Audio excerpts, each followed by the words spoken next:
What's up everybody, Voltron00X here. Just got in the new Toshiba Chromebook 2 for 2015. So this is the, I guess you'd say, the sequel to one of the most popular Chromebooks from 2014, the Toshiba Chromebook 2, which came in two models. Had a lower end that almost nobody bought, and then the high end one, which was extremely popular. It was $329.99 MSRP when it came out. Its claim to fame was a 1080p IPS display that was really, really good. I've seen $600, $700, $800 Windows PCs that could not touch the quality of display that the $329 Toshiba Chromebook 2 came with. And it was almost immediately discounted. The first Black Friday, I think, had only been out 8 weeks or so, maybe 3 months tops. It was discounted down to $279 with free shipping and a really nice laptop bag. So it was cheaply priced, 4 gigs of RAM. It had a lower end processor. It had the N2840 Celeron, same processor that powers the HP Stream 11. So lower end. The performance was not spectacular, but for a Chromebook, most people felt, yeah, you know, it's good enough. So now we've got the sequel, and a lot of the things that people complained about or wanted to see in the Toshiba Chromebook originally, and then subsequently asked for or hoped for from Chromebooks after that, this Chromebook delivers on. So what are some of those things? Well, the first and most important one is the performance. So this year Toshiba again released two versions of the Chromebook 2015. The lower end one is actually $329.99, and it comes with the 3215U Celeron processor, which is actually a very slightly upgraded version of the same processor that shipped in the Acer C740, as well as the middle range Acer Chromebook 15. And those are very good processors. It's actually the same processor that you can get in the two lower end new Dell Chromebook 13s that came out. So it's the sequel to the Haswell 2955U that was one of the most popular processors from the first sort of very popular group of Chromebooks like the Acer C720. So this is going to have very good performance. You're talking about 5 to 6 second boot time, instant wake, basically instant shutdown, and the ability to run quite a few tabs, 10, 12, 15 tabs. It's also paired with 4 gigs of RAM, and it has 16 gigs of internal storage. So the other thing is it still has the 1080p IPS display. From what I understand, the same display that it came with last year, which is great. Again, that was sort of the number one feature of this Chromebook, was that spectacular display. IPS, great viewing angles, extremely bright. Still has the Skullcandy speakers. They're okay. For a lower end Chromebook though, this got very loud, which is really, I think, what you want from a Chromebook with a great display. If you think it's glossy, so you think, okay, this is going to be a good device for media consumption, it has a great screen, putting it with some louder speakers, that makes sense. So it still has that. So that's great. And then the other thing is a backlit keyboard. So one of the number one complaints about Chromebooks is that almost none of them had backlit keyboards until very recently. So your mileage may vary as far as how useful that is for you, but backlit keyboard. So again, $329.99 for the lower end. There's a step up model for $429 that gets you a Core i3 5005U. I think for most people that's probably not going to be necessary. I mean, if you really want to future-proof your device, $100 to step up to a Core i3 may be worth it. For most people in Chrome, if you're just going to use it for Chrome OS, which is what most people buy a Chromebook for, you're probably not going to see that much benefit from stepping up to the Core i3. You may see some, and down the line, maybe it'll matter, but the processor in the lower end one is very fast in Chrome OS, like shockingly fast. So I'll take a look more at that in the full review that I do. That'll be out in a few days. But so what I wanted to do is just unbox this device, and we'll take a look and see what's inside. Alright, so we're going to open up this Toshiba. You can see it actually comes in a very slim box. Almost shockingly small. Actually looks pretty much like the same box that last year's shipped in. So you get a quick start guide.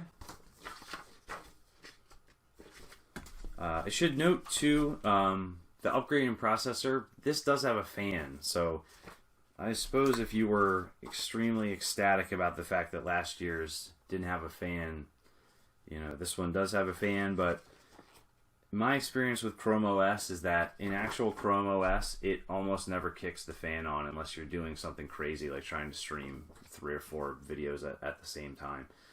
3 simple steps to get started: power on, connect to Wi-Fi, and sign in with your Google ID.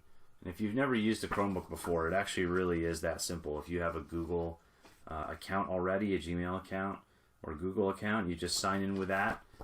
It'll actually pull all your extensions in from Chrome if you're already a Chrome user, and that's basically it. It is extremely fast. So here we have the device itself.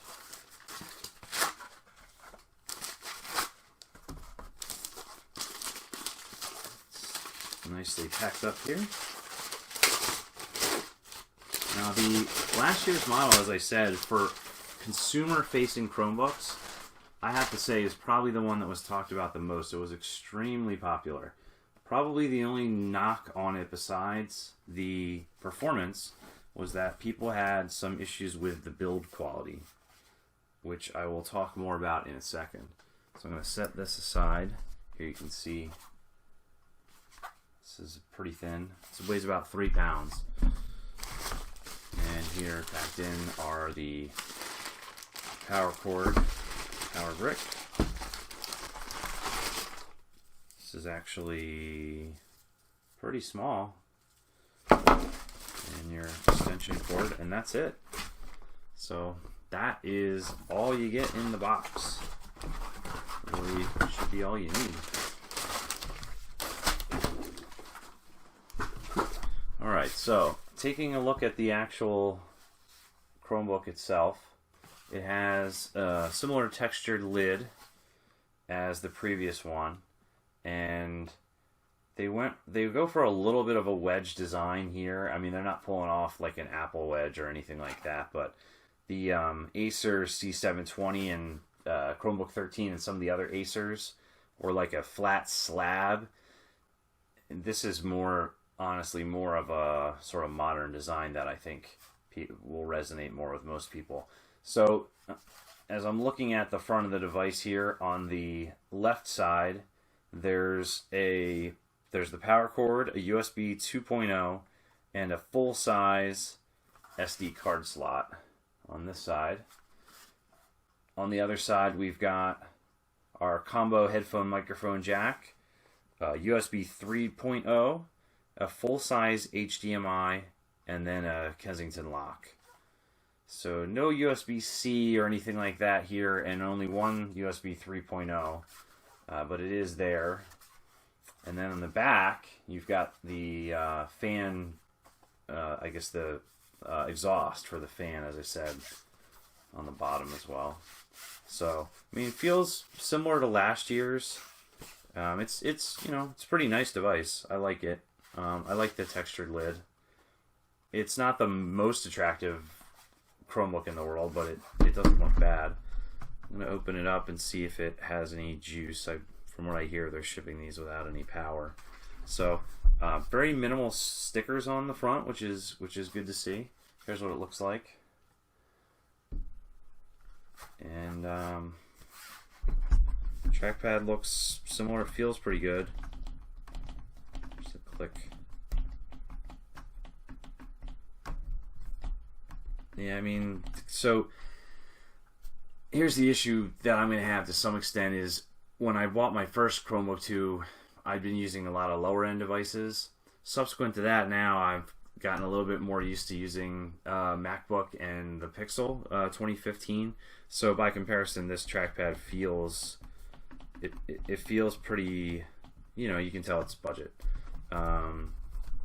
Keyboard doesn't feel bad. There's a lot of flex and give in it though, and you know, a little bit of wobble here in the screen. So you know, you got to keep in mind this is still at $329, and I'm confident it's going to be discounted in the very near future for the holiday season. This is still a budget device, but you really can't find the quality of screen and the combination of an SSD and 4 gigs of RAM and that type of performance in a Windows computer that's anywhere near this price point. Almost every $300-ish Windows PC that you buy is going to have a TN panel display, and it's going to be 1366 by 768, and it's going to have 2 or 4 gigs of RAM, and it's going to have a slow mechanical hard drive, or it's going to have barely enough room to operate. So you could get the Acer Cloudbook 14. It's $249.99. It's going to be dramatically slower than this, and it has a significantly worse screen.